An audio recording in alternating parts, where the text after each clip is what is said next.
بسم اللہ الرحمن الرحیم۔ حضرت امام حسین رضی اللہ عنہ کے میدان کربلا میں حق پر ہونے کی ایک واضح دلیل یہ تھی کہ مدینہ سے میدان کربلا آپ کے ساتھ قافلے میں جتنے بھی لوگ شامل تھے ان میں سے ایک شخص نے بھی شہادت تک آپ کا ساتھ نہیں چھوڑا، باوجود اس کے کہ اس سخت اور مشکل سفر میں اپنے ساتھیوں کو جگہ جگہ امام حسین رضی اللہ عنہ نے فرمایا کہ ہم موت کی طرف بڑھ رہے ہیں۔ روایت ہے کہ جب قافلہ حسینی نے ایک مقام پر پڑاؤ ڈالا، آپ نے چراغ بجھا دینے کا حکم دیا اور لوگوں سے یہ کہا کہ اگر کوئی ابھی واپس جانا چاہتا ہے تو وہ جا سکتا ہے، مجھے اس شخص سے کوئی شکوہ نہیں اور نہ ہی روز آخرت میں اس سے کوئی سوال کروں گا۔ مگر امام حسین رضی اللہ عنہ کے ان 72 ساتھیوں میں سے ایک نے بھی آپ کا ساتھ نہ چھوڑا۔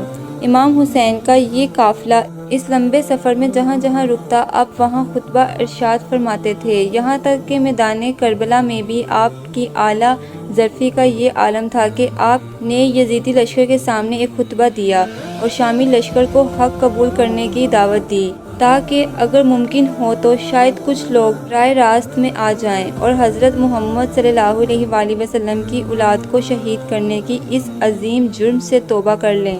حضرت امام حسین رضی اللہ عنہ 2 محرم کو کربلا پہنچے اور کچھ وقت ٹھہرنے کے بعد اپنے اشب اور اہل بیت کے سامنے یہ خطبہ ارشاد فرمایا کہ معاملات نے جو صورت ہمارے سامنے اختیار کر لی ہے وہ تمہارے سامنے ہے۔ یقیناً دنیا نے رنگ بدل لیا ہے اور بہت بری شکل اختیار کر گئی ہے، اس کی بلائیوں نے منہ پھیر لیا ہے اور نیکیاں ختم ہو گئی ہیں اور اب اس میں اتنی ہی اچھائیاں باقی رہ گئی ہیں جتنی کسی برتن کی تہ میں باقی رہ جانے والا پانی۔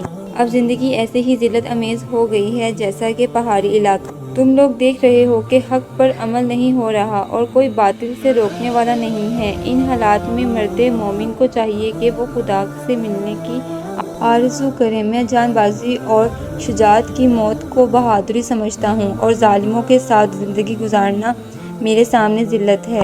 لوگ دنیا کے غلام ہیں اور دین صرف ان کی زبان پر رہتا ہے۔ یہ بس اس وقت تک دین کے حامی ہیں جب تک ان کی زندگی آرام سے گزر رہی ہے اور جب امتحان میں ڈالے جائیں تو دیندار بہت کم رہ جاتے ہیں۔ عاشورہ کے دن لشکر یزیدی کے سامنے حضرت امام حسین رضی اللہ عنہ نے ایک ولولہ انگیز خطبہ دیا جسے سن کر قافلہ حسینی کے ہر شخص کی آنکھوں سے آنسو جاری ہو گئے اور یزیدی لشکر کے سپاہیوں کے دل دہل گئے۔